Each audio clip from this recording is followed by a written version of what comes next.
Hello viewers, it's time for the start of the new Manufacturers Cup season. Another 6-round championship is ahead of us and I need to pick a manufacturer. No prizes for guessing who I'm going to be picking for this season. Yes, that's right, I'm going for Dodge, as we can clearly see here. Okay, round number 1 takes us to the Nürburgring Nordschleife. I should know this one pretty well. Let's jump into race number 1. Okay, here we go, qualifying. I think this is going to be really important. This track is actually quite tricky to overtake on. So, let's try and get a good lap here. Right, so as you leave the pit lane here at the Nürburgring Nordschleife, you do have to complete the entire lap, a long lap, roughly 8 or so minutes. And trying to find a bit of space is always crucial. And you can see the guys in front started to have a little battle. And I had this Peugeot following me ever so closely. And in fact, more than just a Peugeot, there was a Porsche just behind him. There's quite a big group. So I was trying to mind my own business here and create some space for myself. And I did have some space in front, but I did have this awkwardly lurking Swedish Peugeot behind me for company. So it's never the most comfortable feeling to have someone right behind you on your qualifying lap. I'm not sure why that guy didn't back off a little bit to give himself some space, because now if I'm slow then I'm blocking him and that's going to lose him time. But we get through to this point of the track, so about 2 minutes into the lap. And, well, he was still with me through the Flugplatz section. I did manage to gap him slightly through here. The Porsche handling rather well. In its home country, of course. Through the carousel and on the exit of it, as you can see here, just beginning to pull away. So I knew that I was quicker than this guy at least, up until this point. And this was my stronger part of the circuit. We just needed to bring it home. It was quite hard to tell if I was quicker or slower than the two guys in front. This here was a little bit wide, so not the most perfect lap by any means, but it was fairly solid. By the end of the lap, coming up towards Tiergarten, you see the Peugeot behind just dropping off slightly. And through the final section we go. It felt like a solid lap, one I could be fairly happy with. As we come up to the line, it's going to be an 8-minute 0.9, which at the time put me in second, but as you'll see, some other people did go slightly quicker. Alright guys, 5th on the grid, we'll take that. Not too bad for minimal practice, and I haven't played the game in a couple of weeks. Alright, BMW on pole position. I think the BMW is really strong this season, so it's not going to be easy to beat this guy, but we'll see what we can do. And Lamborghini there, second. And then, well, I've got to try and finish ahead of these two other Porsches here in the Porsche competition. There we are. Okay, 5th on the grid. Let's do it. Okay, just as we begin this race, I want to just firstly say that I apologise for not having uploaded a video in 2 weeks. I have a pretty bad foot injury sustained, well, 2 weeks ago. I'm not really in the best shape here to sim race. This sim race I was doing under painkillers and antibiotics, which is not ideal, and ideally I should be resting. But I wanted to get something done. I wanted to enter this first round. So we pull away through the first couple of corners, still in 5th. In fact, the Swedish driver behind, who was tailing me for the entirety of the qualifying, already losing a position. So 5th place, up behind 2 Porsches. The BMW in the lead does look quick. The BMW is a very quick car this season, and now there is one directly behind me as well, quite worryingly. And I am being slightly dropped here by the group in front, so I do need to get a bit of a move on and see if I can keep up with them. Putting up the hill through the Schumacher S, up the curb, back on the power, 2 wheels slightly into the gravel there, but putting away in a safe 5th, and we need to, really finish inside the top 5. As for me, the points totals would only be good enough, I would say, in the top 5. I would actually say that my driver rating as of late has not been the best, and often the lobbies have only about 300 points for first place, which is lower than what I'm normally getting. So that is something I can definitely work upon once I am in shape to do so. So the guy in front here makes a bit of a mistake onto the Nordschleife, not quite able to capitalise there through Sabine Schmidt's curve. Then following nicely through the Hatzenbach section. And it's always good to race this circuit. It comes up in most FIA seasons, and obviously, having raced there this year and last year is always a pleasure.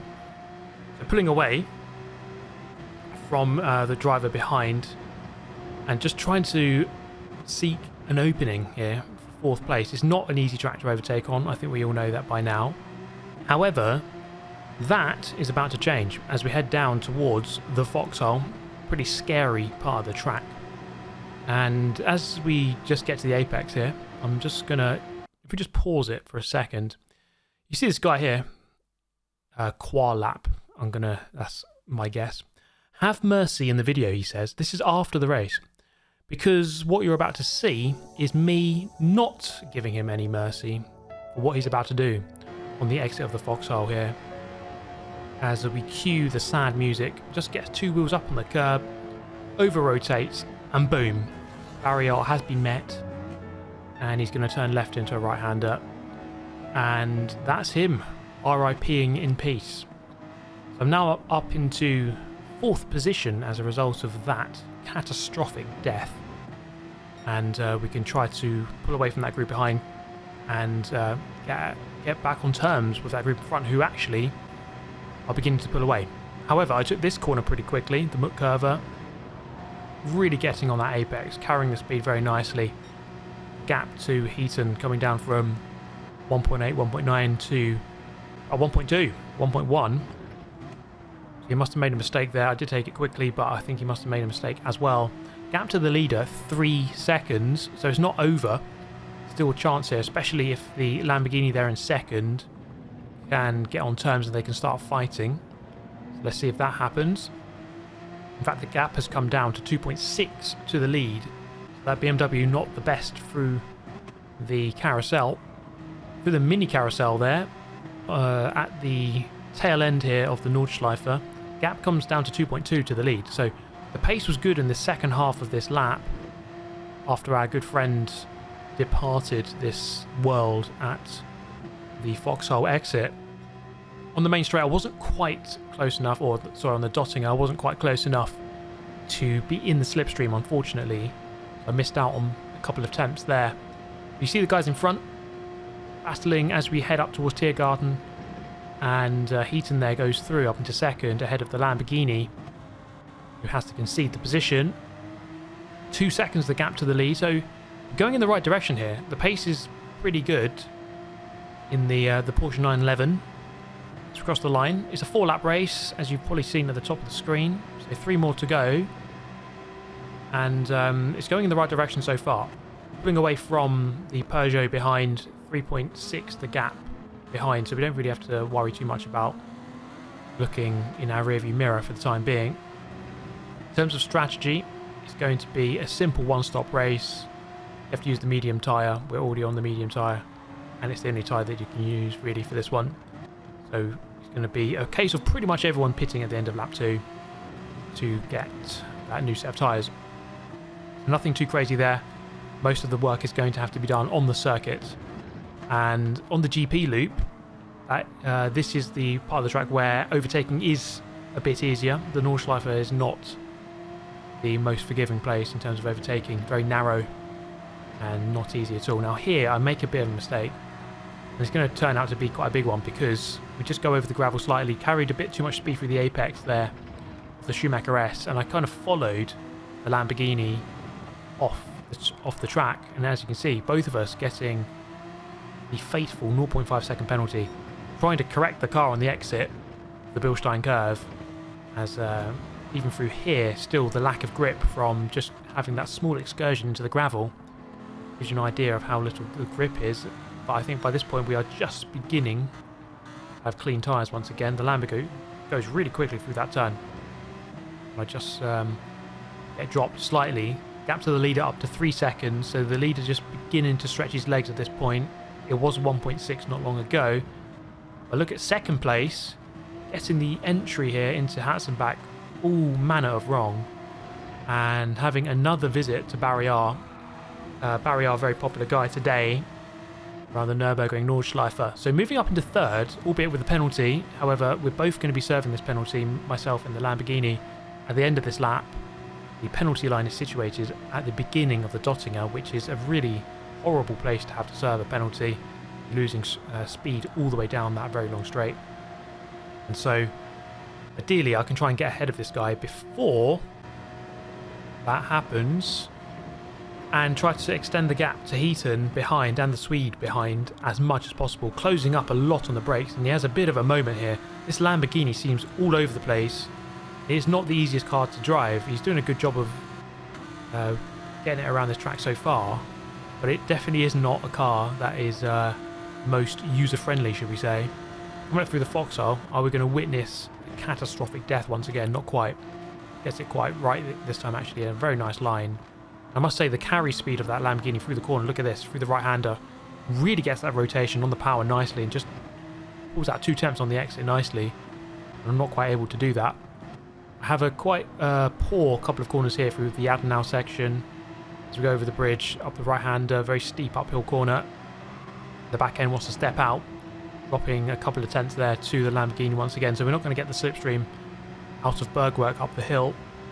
But quite frustratingly, Heaton now is actually on my tail and he's going to get my slipstream. So this is going to be quite hard to prevent an overtake. Coming up this section of the circuit, as he's firmly in the tow, just about 2 tenths behind in equal machinery. I'm going to block the left-hand side, which is the inside for Mutt curve, but I don't think this is going to be enough. As you can see here, it just pulls alongside, and I don't think this is worth fighting. We're just going to back out nice and early, and that way we can both take the racing line. And as long as this guy's quick and we can pull up towards the Lamborghini together, then that's not too much of an issue. So that's our main objective at this point in the race. Just let's try and catch up with that Lamborghini before we get to the Dottinger and the penalty line, whilst looking at this Haribo advertisement on the back of his car. I might go and buy some Tang Plastics now that springs to mind. So through Acht, highest point on the track, and I haven't been taking this section very well in the race so far. You see that Heaton just pulls out a couple of tenths, and he's going to be on a mission here to try to reel in the gap. The leader is long gone by this point. The BMW has kind of really got into his stride, and now that we're all kind of making mistakes back here, that gives the leader some confidence that he can just kind of push without having to really go too crazy. And he's 5.8 seconds to the good. So a bit too much curb there. The Lamborghini, I mean, you can see it there, just a little bit too much curb on the exit, getting all manner of sideways on the way out of that turn. Through Brunchen, heading down towards Plantsgarden. It's quite a fearsome part of the track, dropping down on the brakes, tip the car in, carry the speed as much as possible, and then the drop down towards Stefan Beloff S. And in real life, I can tell you, this is probably the scariest bit of the track. Very, very quick, and you can just about do it flat out. I don't think the game does it justice, just how crazy that part of the track is. So end of lap 2 here, and I think we've actually done a job here of trying to pull back towards the Lamborghini, who's driving right on the ragged edge, I think it's fair to say, through the Kleiner Carousel. Having a really good run through there, actually, and pulling right up to the back of the pair of them as we head into Galgenkopf. Very important turn as it leads out onto the Dottinger. And so let's try to get a good run through here. So we're both about to serve our penalty. The gap behind is 2.8. Hopefully this 0.5 second penalty is small enough that I can remain in front of the cars behind. The gap does come down slightly, but now we're actually in the tow of the Lamborghini, who is also in tow of the Porsche. So this could be quite close as we head towards Tiergarten at the end of the straight here. We're going to cover the left hand side. We're going to go to the right then, carry the momentum, and this is going to give me the inside for the corners at the top of the hill. So side by side through here is not for the faintest of heart. On the brakes, quite late, he's going to kind of old switcheroo me here, and I'm going to, well, I must say, inadvertently run him into the wall. Barrier is getting very, very popular indeed. And so, weirdly enough, no penalty for me there, as there was a bit of a lapse of concentration to not quite afford him as much space as he would have liked. And so on the exit, I'm going to see if he's frustrated with that one. I'm going to try and pull away and get back on terms with Heaton. Now the Swedish driver has actually stayed out for another lap, quite interestingly. Gap to them is 18.5. We can monitor that as the lap goes on. I don't think that's the best strategy. However, you never know, something a little bit different. And so if we keep making mistakes, then there is a threat that we'll get jumped here by the Swedish driver. Now coming down in towards the Nordschleife for the third time. This is obviously Heaton's favourite part of the track. He does seem to have, well, I mean, obviously on lap 2 he went into the wall here. It does go a little bit wide again. Perhaps not his strongest part of the track. And so through here I did actually manage to get the gap back down slightly, gaining a handful of tenths. And also gaining a handful of tenths on the car behind, which now is 1.1 or 1.2 the gap to the Lamborghini driver. However, going into the carousel here, just pushing a little bit too hard, and as you see on the exit, just exited the carousel at the kind of the wrong angle. You don't really want to be coming out at that kind of angle, and I just had to really check up on the power to make myself clear of hitting the wall, and therefore the Lamborghini driver moves back through up into 5th. Up into 4th, and I'm into 5th. So back to where I started. This is a bit unfortunate, and now we have another Porsche behind in close company.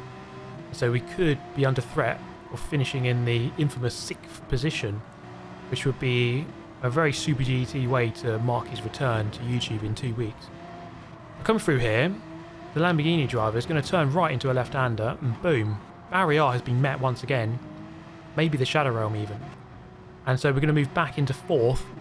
16 seconds now, the gap to the lead. We can just take a look at that. You see there, it goes into the pit lane.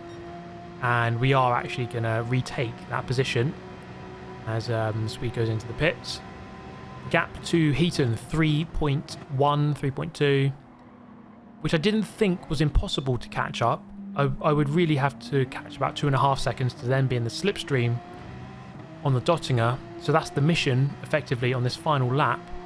And as you can see, coming through this section once again, Hatzenbach section, and Hohenrhein, this wasn't his best part of the track, and therefore, as you can see once again, the gap did come down, 2.9. So we're going in the right direction, but it might be too little too late. We'd have to ideally get another mistake from him. However, the mistake was going to come from me. As we come through here, just carried a little bit too much speed, just pushing a little bit too hard. And then boom. The wall has been met for the 50 billionth time in this video. And that was that pretty much. Put an end to any ambitions of finishing second. And as you can see, damage has been installed on my car. And therefore, with front bumper damage and front right wheel damage, the cars behind were on their way to catching up. And so this would not be a pleasant ending. I was always going to be looking behind and just worrying. However, I don't know what these guys were doing. They were fighting quite excessively, I think.